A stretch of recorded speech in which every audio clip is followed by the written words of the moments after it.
Blizzard is a name that's got a lot of history with Ski-Doo, and for 2016 it brings back a whole lot more than just history to the brand new model lineup.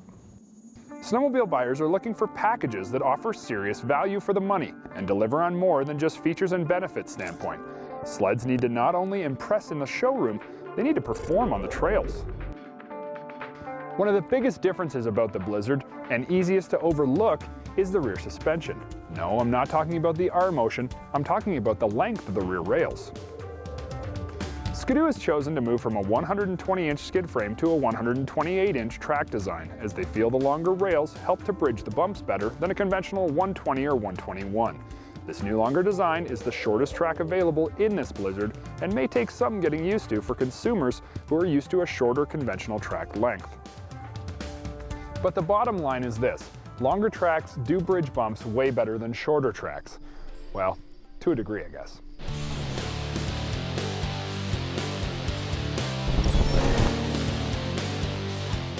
Is 128 inches too long for the average short track rider?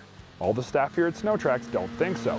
Well, we do know anything over about 137 inches tends to get a little pushy up front and possibly rougher in the rear.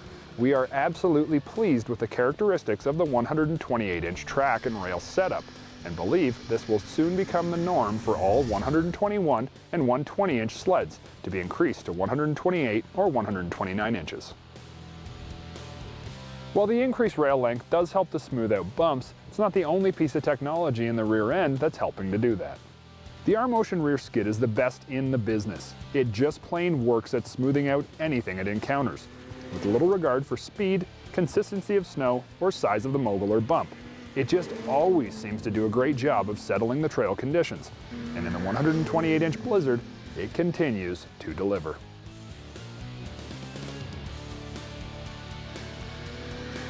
The 800 e-tec is pretty much the same as it was last season, but personally, all the crew at SnowTrax would like to see what's next, because this motor used to be known as the king of high horsepower and low oil and gas consumption, but that is no longer. But helping to propel the e-tec forward more consistently and also stop it with more precision in any condition is a standard 1.25-inch ice gripper track with pre-studded lugs. This is yet another industry best. All of our staff here agree in the 125 lug category, this is by far the best choice in track, as it offers excellent lug layout with the benefits of hundreds of pre-installed studs. Truly the best of both worlds. Up front, you're going to find the RAS2 front suspension, and that's been linked up with a pair of aluminum body rebuildable threaded preload HPG Plus shocks. Do we like the RAS2? Well, I like it a lot more than the original RAS. It drastically cuts down on the twitchiness as well as reducing the heavy steering. Does it make the front end as good as the competition? No.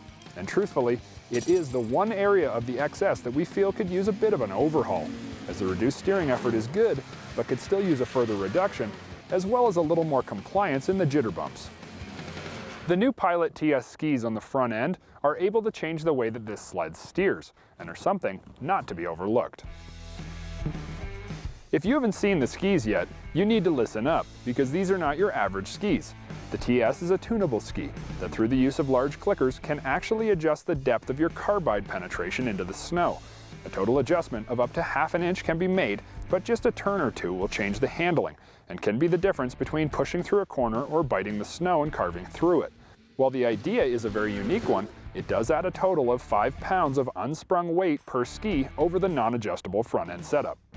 The Blizzard comes with its own unique coloration and a whole host of standard features, which make it quite a solid contender in the trail performance category. While we aren't crazy about the double panel under the seat storage door that seems to always open up on its own, it is a standard storage feature. The Blizzard also comes with a multifunction gauge, as well as a very respectable and incredibly functional mid-height windshield that keeps you warmer than most of its competition. Overall, the features are solid for a sled in this category. Nowadays, manufacturers are trying to create snowmobile packages that answer the most questions for the widest range of buyers. Did the Blizzard hit its mark?